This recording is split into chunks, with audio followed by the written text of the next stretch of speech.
السلام عليكم ورحمة الله وبركاته. بسم الله الرحمن الرحيم.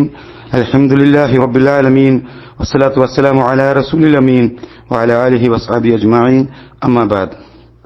സഹോദരങ്ങളെ, പരിശുദ്ധ ഖുർആൻ സൂറത്തുൽ ഫാത്തിഹ മുതൽ അതിന്റെ ആയത്തുകൾ പരിശോധിച്ചു കഴിഞ്ഞാൽ അല്ലാഹു സുബ്ഹാനഹു വ തആല തന്റെ അടിമകൾക്ക് നൽകുന്ന ആദ്യത്തെ കൽപ്പനയാണ് സൂറത്തുൽ ബഖറയിലെ 21ാമത്തെ ആയത്ത്. യാ അയ്യുഹന്നാസ് ഉബ്ദൂ റബ്ബക്കുമുല്ലദീ ഖലഖക്കും വല്ലദീന മിൻ ഖബ്ലിക്കും ലഅല്ലക്കും തത്തഖൂൻ.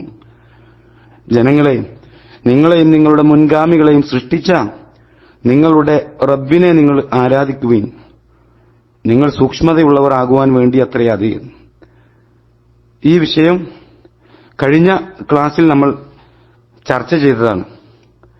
ഇവിടെ അള്ളാഹുവിന്റെ ഈ കൽപ്പന, അള്ളാഹു സുബ്ഹാനഹു വ തആലക്ക് ഇബാദത്ത് ചെയ്യണമെന്ന കൽപ്പന, അതാണ് നമ്മൾ ഇന്ന് ഇൻഷാ അല്ലാഹ് കഴിഞ്ഞ ക്ലാസ്സിൽ സൂചിപ്പിച്ചതുപോലെ ഇന്ന് നമ്മൾ പഠിക്കാൻ പോകുന്നത്. ഇബാദത്തിന്റെ ഇനത്തിൽപ്പെട്ട ഏതൊരു കാര്യവും നമ്മൾ എടുത്തു നോക്കിക്കഴിഞ്ഞാൽ അതിന്റെ ജീവൻ അള്ളാഹുവിന്റെ രക്ഷയിലുള്ള ആശയും ശിക്ഷയെപ്പറ്റിയുള്ള ഭയവുമാണ് എന്ന് കഴിഞ്ഞ ക്ലാസ്സിൽ നമ്മൾ സൂചിപ്പിക്കുകയുണ്ടായി. ഈ രണ്ട് കാര്യങ്ങളെയും, അതായത് അള്ളാഹുവിന്റെ രക്ഷയിലുള്ള ആശയും ശിക്ഷയെപ്പറ്റിയുള്ള ഭയവും, ഇത് രണ്ടുമില്ല എങ്കിൽ യാതൊരു കർമ്മവും ആരാധനയായി ഒരിക്കലും മാറുകയില്ല. നെറ്റിത്തടം ഭൂമിയിൽ വെച്ചുകൊണ്ട് നമസ്കാരത്തിൽ നമ്മൾ നിർവഹിക്കുന്ന സുജൂദ്, ആ സമയത്ത് ആ സുജൂദ് ചെയ്യുന്ന വ്യക്തിയുടെ മനസ്ഥിതി എന്താണെന്ന് നോക്കിയിട്ടാണ് ആ കർമ്മം ഇബാദത്താണോ അതല്ലേ എന്ന കാര്യം പരിഗണിക്കപ്പെടുക. അള്ളാഹുവിനോടുള്ള ഭയഭക്തിയും അള്ളാഹുവിന്റെ പൊരുത്തം ആശിക്കലുമാണ് അവന്റെ മനസ്സിലെങ്കിൽ അത് അള്ളാഹുവിനുള്ള ആ സുജൂദ് അത് ആരാധനയായി തീരുക, ഇബാദത്താണത്. അതുകൊണ്ടാണ് കഴിഞ്ഞ ക്ലാസ്സിൽ സൂചിപ്പിച്ച പോലെ മഹാനായ ഇബ്നു കസീർ റഹിമഹുല്ലാ സൂറത്തു ദാരിയാത്തിലെ 56ാമത്തെ ആയത്ത് വിശദീകരിച്ചുകൊണ്ട് പറഞ്ഞത്, ഭയവും കീഴ്പ്പെടലും സ്നേഹവും പരിപൂർണമായി യോജിപ്പിക്കുന്നതിനെ സൂചിപ്പിക്കുന്നതാണ് ഇബാദത്ത് എന്ന വിഷയം. സഹോദരങ്ങളെ, ഈ ഇബാദത്ത് അത് 3 കാര്യങ്ങളിൽ അധിഷ്ഠിതമാണ് എന്ന് പണ്ഡിതന്മാർ പഠിപ്പിക്കുകയാണ്. ഏതാണ് ആ 3 കാര്യം? ഒന്ന് അറജാ ആണ്, പ്രതീക്ഷ. രണ്ടാമത്തേത് ഖൗഫാണ്, ഭയം. മൂന്നാമത്തേത് അൽ മഹബ്ബ, സ്നേഹം. നമ്മൾ നിർവഹിക്കുന്ന നമസ്കാരം എടുത്തു നോക്കുക, അല്ലെങ്കിൽ നോമ്പ്, അല്ലെങ്കിൽ സക്കാത്ത്, ഇനി ഹജ്ജോ അതല്ലെങ്കിൽ മറ്റേതെങ്കിലും കർമ്മം നമ്മൾ എടുത്ത് പരിശോധിക്കുക. അത് ഒരു ആരാധനയാകണമെങ്കിൽ ഈ പറഞ്ഞ 3 ഘടകങ്ങളും അതിൻ്റെതായ അളവിൽ ചേർന്ന് വരേണ്ടത് ആ ആരാധനയുടെ പൂർണ്ണതയ്ക്ക് അനിവാര്യമാണ് എന്ന് പണ്ഡിതന്മാർ പഠിപ്പിക്കുകയാണ്. ഈ 3 കാര്യങ്ങളും അല്ലാഹു സുബ്ഹാനഹു വ തആലക്ക് സമർപ്പിക്കുമ്പോൾ നമ്മൾ വളരെ ഗൗരവമായി ശ്രദ്ധിക്കേണ്ടത്, യാതൊരു കാരണവശാലും ഇത് അല്ലാഹു അല്ലാത്ത ഒരു സൃഷ്ടിയുടെ മുമ്പിലും സമർപ്പിക്കാൻ പാടില്ല എന്നാണ്. അതുകൊണ്ടാണ് ഈ 3 കാര്യങ്ങളും വിശദമായിക്കൊണ്ട് സഹോദരങ്ങളെ നമ്മൾ പഠിക്കേണ്ടത്. നമ്മൾ പഠിക്കേണ്ട വളരെ പ്രധാനപ്പെട്ട ഒരു വിഷയമാണ് ഇത്. ആദ്യം നമുക്ക് ഇബാദത്തിൽ കടന്നുവരുന്ന അൽ മഹബ്ബ, സ്നേഹം, അതെന്താണ് എന്ന് നമുക്ക് പരിശോധിക്കാം. ഒരു സത്യവിശ്വാസിയെ സംബന്ധിച്ച് അവൻ അല്ലാഹു സുബ്ഹാനഹു വ തആലയോട് സ്നേഹമുള്ളവനായിരിക്കും. ഈ സ്നേഹം അല്ലാഹുവിനോടുള്ളതുപോലെ മറ്റൊരു സൃഷ്ടികളോടും പ്രകടിപ്പിക്കുവാൻ വേണ്ടി പാടുള്ളതല്ല. പരിശുദ്ധ ഖുർആനിൽ അല്ലാഹു സുബ്ഹാനഹു വ തആല ബഹുദൈവ ആരാധകരെ കുറിച്ച് പറയുമ്പോൾ, അവരുടെ ശിർക്കിനെ കുറിച്ച് പറയുമ്പോൾ അല്ലാഹു സുബ്ഹാനഹു വ തആല പറയുന്നുണ്ട്, അല്ലാഹുവിന് പുറമേയുള്ളവരെ അവന് സമന്മാരാക്കുന്ന ചില ആളുകൾ. എന്താ അവരെ കുറിച്ച് അല്ലാഹു സുബ്ഹാനഹു വ തആല പറഞ്ഞത്? വമിനന്നാസി മൻ യത്തഖിദു മിൻ ദൂനില്ലാഹി അൻദാദൻ യുഹിബ്ബൂനഹും കഹുബ്ബില്ലാ. അല്ലാഹുവിന് പുറമേയുള്ളവരെ അവന് സമന്മാരാക്കുന്ന ചില ആളുകളുണ്ട്.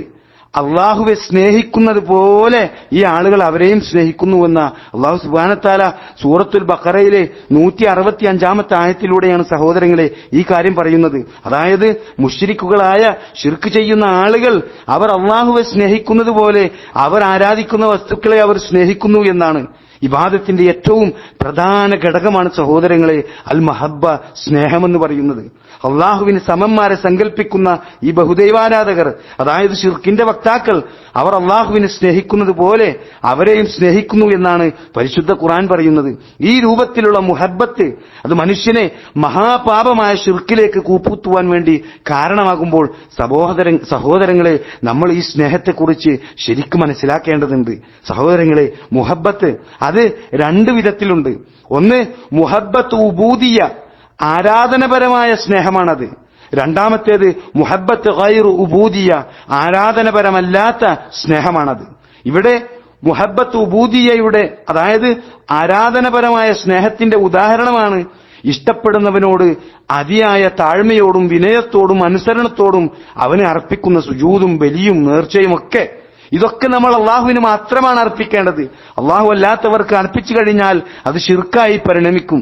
എന്നാൽ സഹോദരങ്ങളെ, രണ്ടാമത് പറഞ്ഞ സ്നേഹം, അതായത് മുഹബ്ബത്ത് ഗൈറു ഉബൂദിയ, ആരാധനപരമല്ലാത്ത സ്നേഹം, ഇത് വിവിധ തരത്തിലുള്ള സ്നേഹമാണ്. ഒന്നാമത്തേത് മുഹബ്ബത്തു ത്വബയ്യ.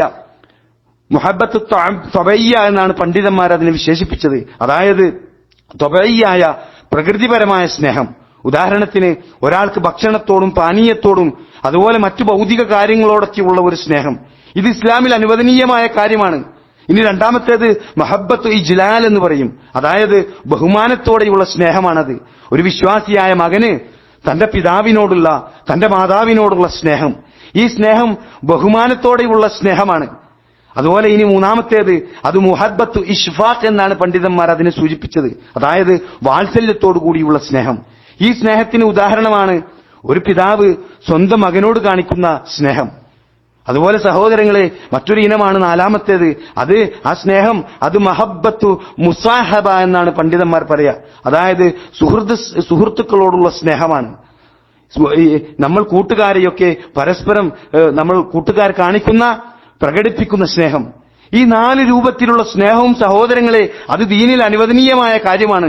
ഇതിലൊന്നും അള്ളാഹുവിന് മാത്രം അർപ്പിക്കേണ്ടതായ അങ്ങേയറ്റത്തെ ഖുളൂവും ഖല്ലും, അതായത് വിനയവും താഴ്മയുമൊന്നും അടങ്ങിയിട്ടില്ലാത്തത് കൊണ്ട് തന്നെ ഈ രൂപത്തിലുള്ള സ്നേഹം അത് ദീൻ അനുവദിച്ചതാണ് എന്ന് നമ്മൾ മനസ്സിലാക്കേണ്ടതുണ്ട്. സഹോദരങ്ങളെ, അള്ളാഹുവിനോട് മാത്രം അർപ്പിക്കേണ്ടതായ ഖുളൂവും ഖല്ലും വിനയവും താഴ്മയുമൊക്കെ അടങ്ങിയിട്ടുള്ള സ്നേഹം അത് അള്ളാഹുവോട് മാത്രമാണ് നമ്മൾ അർപ്പിക്കുവാൻ പാടുള്ളതുള്ളൂ. ഇബാദത്തിന്റെ വിഷയത്തിൽ അള്ളാഹുവിന് പുറമെ മറ്റുള്ളവരെ സ്നേഹിക്കുന്നതും അള്ളാഹു വെറുക്കുന്ന കാര്യങ്ങളെ സ്നേഹിക്കുന്നതും അത് ദീനിൽ വിരോധിക്കപ്പെട്ട കാര്യമാണ് എന്ന് മനസ്സിലാക്കണം സഹോദരങ്ങളെ. അതാണ് അള്ളാഹു പരിശുദ്ധ ഖുർആനിലൂടെ വ്യക്തമാക്കിയത്. യുഹിബ്ബൂനഹും കഹുബ്ബില്ലാ, അള്ളാഹുവിനെ സ്നേഹിക്കുന്ന പോലെ അവർ അവയെ സ്നേഹിക്കുന്നു എന്ന്. ഇനി സഹോദരങ്ങളെ, ഇബാദത്തിന്റെ വിഷയത്തിൽ ഏറ്റവും പ്രധാനപ്പെട്ട അടുത്ത ഘടകം അത് അൽ ഖൗഫു മിനല്ലാഹ്, അതായത് അള്ളാഹുവിനെ കുറിച്ചുള്ള ഭയമാണ്. ഒരു വിശ്വാസി അവൻ നിഷ്കളങ്കമായി അള്ളാഹുവിനെ ഭയപ്പെടേണ്ടവനാണ്. അള്ളാഹുവിന്റെ ശിക്ഷയെക്കുറിച്ചുള്ള ഭയം, അള്ളാഹു തന്നെ നിരീക്ഷിച്ചുകൊണ്ടിരിക്കുന്നവനാണ് എന്നുള്ള ഒരു ഓർമ്മ, അതുകൊണ്ട് തന്നെ അള്ളാഹുവിന്റെ നിരീക്ഷണത്തെക്കുറിച്ചുള്ള ഭയം, ഇതൊക്കെ അള്ളാഹുവിനെ കുറിച്ചുള്ള ഭയത്തിന്റെ ഭാഗമാണ്. അള്ളാഹുവിന്റെ നാമങ്ങളെക്കുറിച്ചും അള്ളാഹുവിന്റെ ഗുണവിശേഷണങ്ങളെക്കുറിച്ചും കൃത്യമായി അറിവുണ്ടാകുമ്പോൾ, അതുപോലെ തന്നെ നമ്മുടെ മരണത്തെക്കുറിച്ചുള്ള ഓർമ്മയും പാപങ്ങൾക്കുള്ള ശിക്ഷയെക്കുറിച്ചുള്ള ബോധ്യവുമെല്ലാം ഒരു വിശ്വാസിയെ അള്ളാഹുവിനെ കുറിച്ചുള്ള ഭയത്തിലേക്ക് നയിക്കുന്നതാണ് എന്ന് ഇസ്ലാമിക പ്രമാണങ്ങൾ കൃത്യമായി നമുക്ക് പഠിപ്പിച്ചു തരികയാണ്. എന്നാൽ സഹോദരങ്ങളെ, ഈ ഭയം അത് 3 ഇനങ്ങളായി പണ്ഡിതന്മാർ തരംതിരിച്ചിട്ടുണ്ട്. ഒന്ന് ഖൗഫ് സിദ്ദിയാണ്, രഹസ്യമായിട്ടുള്ള ഭയം. രണ്ടാമത്തേത് ഖൗഫുൽ മദമും, നിരുത്സാഹപ്പെടുത്തേണ്ട ഭയമാണ്. പിന്നെ മൂന്നാമത്തേത് അത് ഖൗഫു ത്വബഈയാണ്, പ്രകൃതിദത്തമായിട്ടുള്ള ഭയം. ഇവിടെ ഈ 3 ഭയവും വളരെ കൃത്യമായി നമ്മൾ മനസ്സിലാക്കേണ്ടതുണ്ട്. ഇവിടെ ഒന്നാമത് പറഞ്ഞ ഖൗഫു സിർരി, രഹസ്യമായിട്ടുള്ള ഭയം, നമുക്കത് പരിശോധിച്ചു കഴിഞ്ഞാൽ സഹോദരങ്ങളെ, ഈ ഭയം ഒരു വിശ്വാസിയുടെ ഹൃദയത്തിൽ അത് അള്ളാഹുവിനോട് മാത്രമാണ് ഉണ്ടാകാൻ പാടുള്ളത്. അള്ളാഹു അല്ലാത്തവരെ രഹസ്യമായി പേടിക്കുകയും അവരുടെ ദോഷത്തിൽ നിന്ന് അകറ്റുവാൻ വേണ്ടി അവർക്ക് ആരാധനകൾ അർപ്പിക്കുന്നതും അത് ഏറ്റവും വലിയ മഹാപാപമായ ശിർക്കാണ് എന്ന് നമ്മൾ മനസ്സിലാക്കേണ്ടതുണ്ട്. ബിംബങ്ങളെയും പ്രതിഷ്ഠകളെയും ഖബറുകളെയും ശൈത്താന്മാരെയും ഒക്കെ രഹസ്യമായി ഭയപ്പെടുന്ന ആളുകൾ അവർ മൂലമുള്ള ദോഷത്തിൽ നിന്ന് അകറ്റുവാനായി എന്നിട്ട് അവരോട് വിളിച്ച് പ്രാർത്ഥിക്കുന്നു, അവർക്ക് ആരാധനകൾ അർപ്പിക്കുന്നു. ഇത് അള്ളാഹുവിൽ പങ്കുചേർക്കലാണ് എന്ന് ഇസ്ലാം പഠിപ്പിക്കുകയാണ്. അള്ളാഹുവിന്റെ ഖളാ ഖദറിൽ വിശ്വസിക്കുന്ന ഒരു വിശ്വാസിയെ സംബന്ധിച്ച് അള്ളാഹുവിന്റെ അനുമതിയില്ലാതെ ആർക്കും ഒരു ദോഷവും വരുത്താനാവില്ല എന്ന് കൃത്യമായി വിശ്വസിക്കുന്ന ഒരു വിശ്വാസിയെ സംബന്ധിച്ച് അവൻ പൂർണ്ണമായി ഭരമേൽപ്പിക്കുന്നത് സഹോദരങ്ങളെ അള്ളാഹുവിലായിരിക്കും. എന്നാൽ ഭയമുണ്ടാകുമ്പോൾ ഒരു വിശ്വാസി എടുക്കുന്ന നിലപാട്, അതാണ് പ്രധാനപ്പെട്ട വിഷയം. ഇവിടെ ഭയപ്പെടുന്ന വ്യക്തി ആ സന്ദർഭത്തിൽ ബഹുദൈവ ആരാധന കലർന്ന നിലപാടാണ് എടുക്കുന്നത് എങ്കിൽ അവൻ ശിർക്കിലേക്കാണ് കൂപ്പുകൊത്തുക എന്നുള്ളത് ഏത് പ്രതിസന്ധിയിലും അള്ളാഹുവിൽ ഭരമേൽപ്പിക്കുവാൻ വേണ്ടിയിട്ടാണ് ഇസ്ലാം പഠിപ്പിക്കുന്നത്. നിങ്ങൾ നോക്കൂ, സൂറത്തുൽ ജിന്നിലെ 6ാമത്തെ ആയത്ത്, അത് അവതരിക്കുവാനുള്ള കാരണം എന്താണ്? വിജനമായ വല്ല മലയുടെ താഴ്വരങ്ങളിലൂടെ മക്കയിലെ മുശ്രിക്കുകൾ യാത്ര ചെയ്യുന്ന സമയത്ത് അവിടെയുള്ള ജിന്നുകളിൽ നിന്ന് വല്ല ഉപദ്രവവും നേരിട്ടാൽ എന്ന് ഭയന്നുകൊണ്ട് അവർ ആ ജിന്നുകളോട് തന്നെ സഹായം തേടുക ചെയ്തിരുന്ന ഒരു പതിവ് മക്കയിലെ മുശ്രിക്കുകൾക്കുണ്ടായിരുന്നു. അവർ അല്ലാഹുവിൽ അഭയം തേടാതെ തങ്ങളുടെ രക്ഷയ്ക്ക് വേണ്ടി ജിന്നുകളോടാണ് അവർ സഹായം ചോദിച്ചിരുന്നത്. ഇതിനെക്കുറിച്ചാണ് പരിശുദ്ധ ഖുർആൻ പറഞ്ഞത്, മനുഷ്യരിൽപ്പെട്ട ചില വ്യക്തികൾ ജിന്നുകളിൽപ്പെട്ട വ്യക്തികളോട് ശരണം തേടാറുണ്ടായിരുന്നു. അങ്ങനെ അതവർക്ക് ആ ജിന്നുകൾക്ക് ഗർവ് വർദ്ധിപ്പിച്ചു എന്ന് പരിശുദ്ധ ഖുർആൻ വ്യക്തമാക്കുന്നുണ്ട്. സഹോദരങ്ങളെ, ഈ രൂപത്തിൽ അല്ലാഹുവിന്റെ സൃഷ്ടികളെ ഭയക്കുന്ന അവസ്ഥയും എന്നിട്ട് ആ സൃഷ്ടികളോട് ശരണം തേടുകയും ചെയ്യുന്ന അവസ്ഥ അത് സത്യവിശ്വാസികളിൽ ഉണ്ടാകുവാൻ പാടുള്ളതല്ല എന്ന് ഈ ആയത്തുകളൊക്കെ മുമ്പിൽ വെച്ചുകൊണ്ട് ഇസ്ലാമിന്റെ അഹ്ലുസുന്നത്ത് വൽ ജമാഅത്തിന്റെ പണ്ഡിതന്മാർ നമുക്ക് പഠിപ്പിച്ചു തരികയാണ്. ഇനി രണ്ടാമത് പറഞ്ഞ ഖൗഫുൽ മദമുൻ, നിരുത്സാഹപ്പെടുത്തേണ്ട ഭയം. അതിനുള്ള ഉദാഹരണമാണ് ജനങ്ങളെ ഭയന്നുകൊണ്ട് അള്ളാഹുവിന്റെ മാർഗത്തിലുള്ള പ്രവർത്തനങ്ങളിൽ നിന്നും ചില ആളുകൾ വിട്ടുനിൽക്കും. ഇത് നിരുത്സാഹപ്പെടുത്തേണ്ട ഭയമാണ്. ഇത് മനുഷ്യനെ ഷിർക്കുൽ അസ്ഖറിലേക്ക്, അതായത് ചെറിയ ഷിർക്കിലേക്ക് നയിക്കുന്നതാണ് എന്നാണ് പണ്ഡിതന്മാര് പഠിപ്പിച്ചത്. ഇനി മൂന്നാമത് പറഞ്ഞ ഖൗഫു തബഈ, പ്രകൃതിദത്തമായ ഭയം. ഇത് സഹോദരങ്ങളെ ആരാധനയുമായി ഒരു ബന്ധവുമില്ലാത്ത സ്വാഭാവികമായ പ്രകൃതിപരമായ മനുഷ്യനുണ്ടാകുന്ന പേടിയാണ്. ഒരാൾ തന്റെ ശത്രുവിനെ പേടിക്കുന്നത്, ക്ഷുദ്രജീവികളെ പേടിക്കുന്നത്, കാര്യകാരണ ബന്ധത്തിന്റെ അടിസ്ഥാനത്തിൽ അള്ളാഹുവിന്റെ സൃഷ്ടികളെ പേടിക്കുന്നത്, ഇതെല്ലാം സ്വാഭാവികമായ പ്രകൃതിപരമായ മനുഷ്യനുണ്ടാകുന്ന പേടിയാണ് എന്നർത്ഥം. ഒരാൾ പാമ്പിനെ പേടിക്കുന്നുണ്ട്, ആ ഭയം അത് അനുവദനീയമാണ്, അത് പ്രകൃതിദത്തമായ ഭയമാണ്. എന്നാൽ ആ പേടിയുണ്ടാകുന്ന സമയത്ത് ആ പാമ്പ് വീട്ടിലേക്ക് വരാതിരിക്കുന്നതിന് വേണ്ടിയിട്ട് ചില ആളുകൾ, ബഹുദൈവ ആരാധകരായ ആളുകളെ നമുക്ക് കാണാൻ കഴിയും. അവർ നാഗപൂജ നടത്തുകയാണ്, പാമ്പിന് വേണ്ടിയിട്ട് ഒരു പൂജ നടത്തുകയാണ്. ആ ഭയമുണ്ടാകുന്നത്, ആ പേടി അനുവദനീയമാണ് എങ്കിൽ ആ ഭയം അവർ രഹസ്യമായിക്കൊണ്ട് അവർ ആ പാമ്പിൽ നിന്ന് രക്ഷപ്പെടുന്നതിന് വേണ്ടിയിട്ട് അവർ അതിൽ എടുക്കുന്ന നിലപാട്, അവർ ശരണം തേടുന്നത് നാഗദേവതയോടാണ് എന്നർത്ഥം. ഇത് ശിർക്കിലേക്ക് എത്തിക്കുകയാണ് എന്നർത്ഥം. ഇതാണ് സഹോദരങ്ങളെ ഈ വിഷയവുമായി ബന്ധപ്പെട്ടുകൊണ്ട്, ഖൗഫ് മിനല്ലാഹുമായി ബന്ധപ്പെട്ടുകൊണ്ട് നമ്മൾ മനസ്സിലാക്കേണ്ടത്. ഇനി അവസാനമായി പഠിക്കാനുള്ളത് ഇബാദത്തിന്റെ വിഷയത്തിലെ പ്രധാനപ്പെട്ട മറ്റൊരു ഘടകം, അത് അർറജാ, പ്രതീക്ഷയാണ് സഹോദരങ്ങളെ. അള്ളാഹുവിന്റെ കാരുണ്യത്തിലും അനുഗ്രഹത്തിലും പാപമോചനത്തിലുമൊക്കെയുള്ള പ്രതീക്ഷ. ഇത് നമ്മുടെ വിശ്വാസത്തിന്റെ ഭാഗമാണ്. തനിക്ക് അള്ളാഹുവിനുള്ള ആരാധന നിഷ്കളങ്കമായി ചെയ്യാനാവുമെന്ന പ്രതീക്ഷ ഒന്നാമതായി നമുക്കുണ്ടാകേണ്ടതുണ്ട്. അതുപോലെ തന്നെ അങ്ങേയറ്റം പാപം ചെയ്ത അവസ്ഥയിലും അള്ളാഹു തന്റെ അടിമ പശ്ചാത്തപിച്ചു മടങ്ങിക്കഴിഞ്ഞാൽ ആ തെറ്റുകളൊക്കെ പൊറുത്തു കൊടുക്കുമെന്ന പ്രതീക്ഷ നമുക്കുണ്ടാകേണ്ടതുണ്ട് സഹോദരങ്ങളെ. തന്റെ അമലുകളൊക്കെ അല്ലാഹു സ്വീകരിക്കുമെന്നുള്ള പ്രതീക്ഷ നമുക്കുണ്ടാകേണ്ടതുണ്ട്. ഇതെല്ലാം നമ്മുടെ വിശ്വാസത്തിന്റെ ഭാഗമാണ്. ഈ രൂപത്തിലുള്ള പ്രതീക്ഷയെല്ലാം നമ്മൾ അല്ലാഹുവിനോട് മാത്രമാണ് അർപ്പിക്കേണ്ടത്. നമുക്ക് ബുദ്ധിമുട്ടുണ്ടായി കഴിഞ്ഞാൽ, ജീവിതത്തിൽ കടം കൊണ്ട് പ്രയാസപ്പെട്ടു കഴിഞ്ഞാൽ, അസുഖം കൊണ്ട് അല്ലാഹു സുബ്ഹാനഹു വ തആല നമ്മെ പരീക്ഷിക്കപ്പെട്ടു കഴിഞ്ഞാൽ, അവിടെയെല്ലാം അതിൽ നിന്നുള്ള മുക്തി നമുക്ക് നൽകുന്നത് അത് അല്ലാഹുവാണ്. അല്ലാഹുവിലാണ് നമ്മൾ പ്രതീക്ഷ വെക്കേണ്ടത്. ഒരിക്കലും തന്നെ അവിടെ ഇത്തരം വിഷയങ്ങളുമായി ബന്ധപ്പെട്ടുകൊണ്ട് അല്ലാഹുവിന്റെ സൃഷ്ടികളുടെ പുറകെ പോകുന്ന അവസ്ഥ ഉണ്ടാകുവാൻ പാടുള്ളതല്ല. കാര്യകാരണ ബന്ധങ്ങൾക്ക് അതീതമായിക്കൊണ്ട് ഒരിക്കലും തന്നെ അല്ലാഹുവിന്റെ സൃഷ്ടികളുടെ പുറകെ പോകുന്ന അവസ്ഥ ഉണ്ടാകാൻ പാടുള്ളതല്ല. അല്ലാഹു തന്റെ അടിമകളോട് പറഞ്ഞതെന്താ? ഖുൽ യാ ഇബാദിയല്ലദീ അസ്റഫു അലാ അൻഫുസിഹിം, പറയുക, സ്വന്തം ആത്മാക്കളോട് അതിക്രമം പ്രവർത്തിച്ചു പോയ എന്റെ ദാസന്മാരെ, ലാ തഖ്നതു മിൻ റഹ്മത്തില്ലാ, അല്ലാഹുവിന്റെ കാരുണ്യത്തെപ്പറ്റി നിങ്ങൾ നിരാശപ്പെടരുത്. ഇന്നല്ലാഹ യഗ്ഫിറു ദുനൂബ ജമീഅ, തീർച്ചയായും അല്ലാഹു പാപങ്ങളെല്ലാം പൊറുക്കുന്നതാണ്. ഇന്നഹു ഹുവൽ ഗഫൂറുർ റഹീം, തീർച്ചയായും അവൻ തന്നെയാകുന്നു ഏറെ പൊറുക്കുന്നവനും കരുണാനിധിയുമെന്ന് സൂറത്ത് സുമറിലെ 53-ാമത്തെ ആയത്തിലൂടെ അല്ലാഹു പറയുകയാണ്. സഹോദരങ്ങളെ, നമ്മളെ ഏറെ ഇഷ്ടപ്പെടുന്ന, നമ്മോട് ഏറെ കാരുണ്യമുള്ള നമ്മുടെ റബ്ബ്, നമ്മുടെ പാപങ്ങളെല്ലാം പുറത്തു തരാൻ തയ്യാറായി നിൽക്കുന്ന ഒരു റബ്ബ് നമുക്കുണ്ടായിട്ട് ഒന്ന് ആത്മാർത്ഥമായി നാഥാ എനിക്ക് നീ പുറത്തു തരണേ എന്ന് പറയാൻ നമുക്ക് സാധിച്ചിട്ടുണ്ടോ? നമ്മൾ പരിശോധിക്കേണ്ടതാണ് സഹോദരങ്ങളെ. ഈ റബ്ബിന് മാത്രമായിരിക്കണം നമ്മുടെ ഇബാദത്ത് മുഴുവൻ.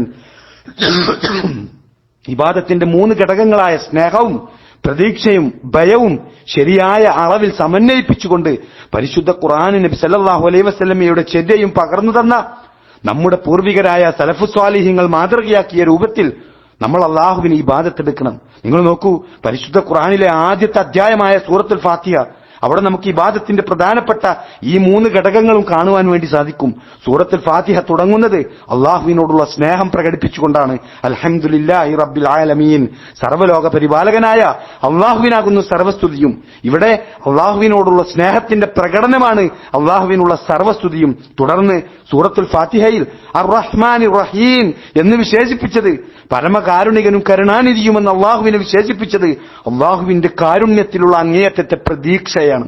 അതിനുശേഷം മാലിക് യൗമിദ്ദീൻ, അന്ത്യനാളിന്റെ ഉടമസ്ഥ ഉള്ളവനെന്ന് അള്ളാഹുവിനെ വിശേഷിപ്പിക്കുന്നത് അള്ളാഹുവിനെ കുറിച്ചുള്ള കൃത്യമായ ഭയം മൂലമാണ് എന്ന് പണ്ഡിതന്മാർ നമുക്ക് വിശദീകരിച്ചു തരികയാണ്. സഹോദരങ്ങളെ, ഇവിടെ ആരാധനയുടെ ഈ 3 അടിസ്ഥാന ഘടകങ്ങൾ ഉൾക്കൊള്ളുന്ന ആയത്തുകൾക്ക് ശേഷമാണ് നമ്മൾ പറയുന്നത് ഇയ്യാക നഅ്ബുദു വ ഇയ്യാക നസ്തഈൻ, നിന്നെ മാത്രം ഞങ്ങൾ ആരാധിക്കുന്നു, നിന്നോട് മാത്രം ഞങ്ങൾ സഹായം തേടുന്നു എന്ന്.